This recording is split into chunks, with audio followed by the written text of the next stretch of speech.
Chapter 76. The occupation of Sishui Pass.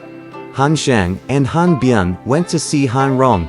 "Are you going to give this pass up, father?" they asked.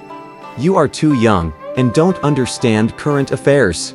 Hurry up and get ready, or you'll get caught in the war."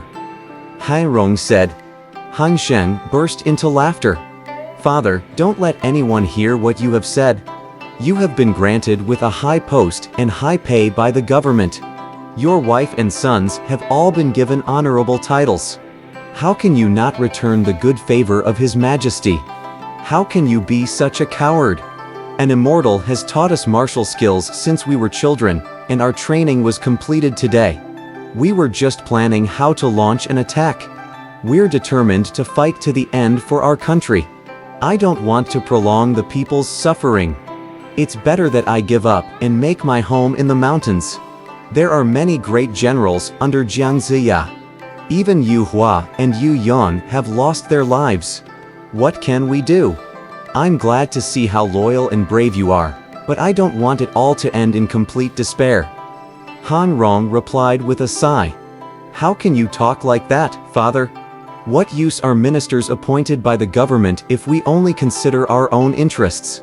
We are willing to sacrifice our lives for the country. Will you wait here, and we will show you something?" Han Sheng said excitedly. Han Rong happily said to himself, "I've never imagined our family would have such loyal descendants."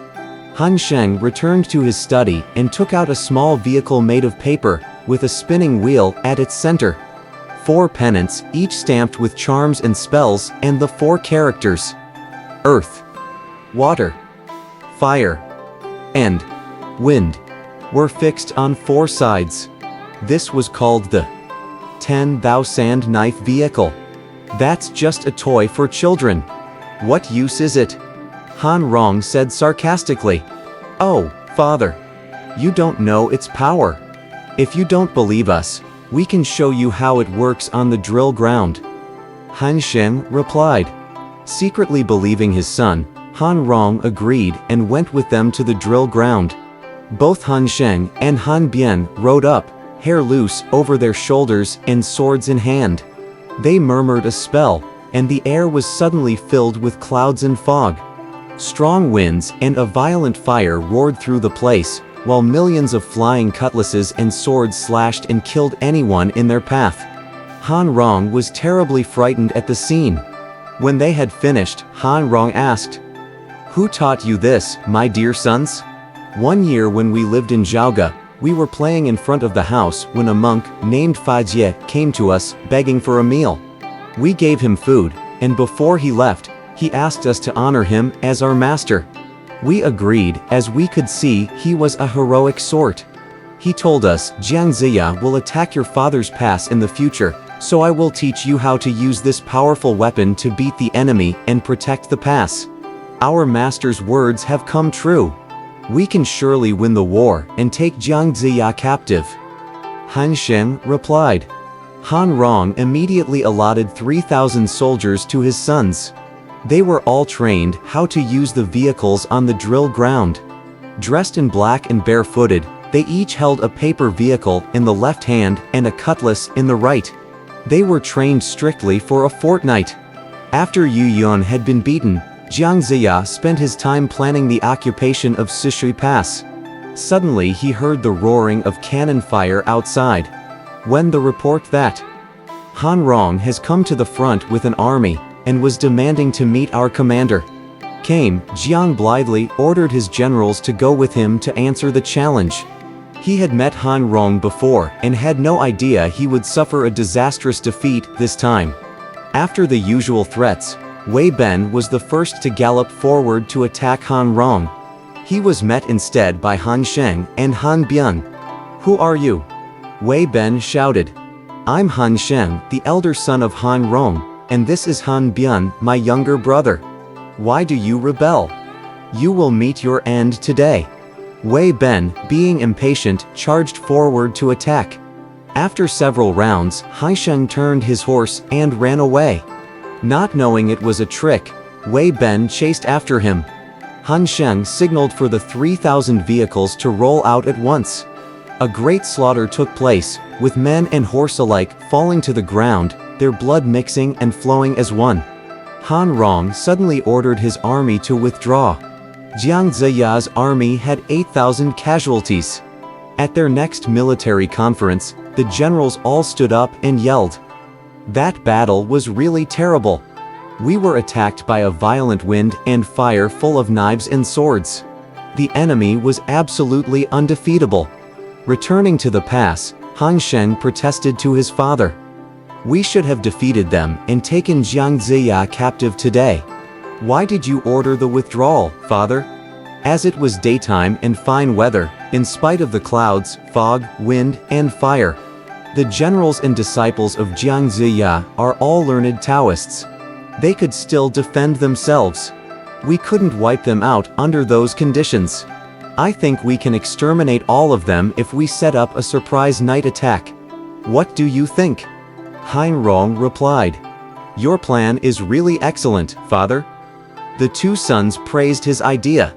Later that evening, Jiang Ziya sat anxiously pondering their serious defeat. He didn't think of guarding against something even more serious that night.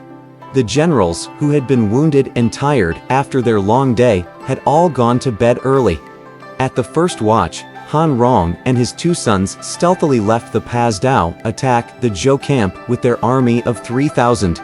Jiang Ziya hurriedly got on his nondescript horse and went out under the protection of his generals. The sky was completely covered by black clouds and the earth by fire and wind. The enemy troops held no lamps or candles, but only sharp knives, swords, and cutlasses. The vehicles broke into the camp like huge waves. Nothing could stop them. The camp was soon littered with corpses. King Wu got on his jaunty horse and rushed out of the camp under the protection of Ji Si, the Duke of Mao, and Ji Dan, the Duke of Zhou. Han Sheng and Han Bian drove the slaughtering vehicles wildly after Jiang Ziya and his troops, making it impossible for them to flee. Jiang unrolled his yellow apricot flag to protect part of his army. Chased by the enemy nearly as far as the Golden Chicken Range, Jiang Ziya suddenly caught sight of an army marching toward them, two red flags marking their front line. Jiang eased up a bit when he saw they were Zheng Lung's troops. An army is pursuing us with slaughtering vehicles. Please do what you can, but be very careful. Their witchcraft is extremely powerful, Jiang said when Zheng Lun came before him. Zheng Lun spurred his golden-eyed monster at Han Sheng and Han Bian. You bastards! Dare you chase our commander any further? He cried. You piece of rubbish! You can't take his place! Han Sheng replied proudly. After the first round, Zheng Lun saw the powerful slaughtering vehicles approach. He lifted his club horizontally to mobilize his crow soldiers and snorted 2 columns of white light from his nose. The Han brothers fell on the ground and were caught by the crow soldiers. When they regained consciousness, they found themselves in captivity. They groaned pitifully. Oh, how awful it is! God has forsaken us. When their generals were seized, the 3,000 soldiers lost their magic power. They ran back without their knives, swords, cutlasses, fire, or wind. Han Rong saw his 2 sons were missing and asked anxiously, "Where are our 2 young generals?" As they were chasing Jiang Ziya near the mountain, a general suddenly rushed out and attacked them. Our 2 young generals fell off from their horses and were taken at once. Without them, we lost all our weapons. Han Rong was terribly worried. He knew he could not carry on the fight and called his army back to the pass. Zheng Lun took his 2 captives to Jiang Ziya. Jiang ordered his men to bind them up and put them on a food cart and carry them back to camp. Though there were many casualties, the survivors toasted each other for having made it through the night. The next day, Han Rong began to worry when he received a report that the Zhou army had returned to the pass.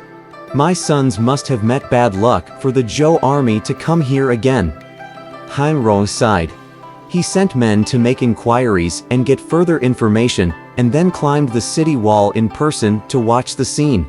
Jiang Ziya ordered his army to attack the pass in 5 square battle formations.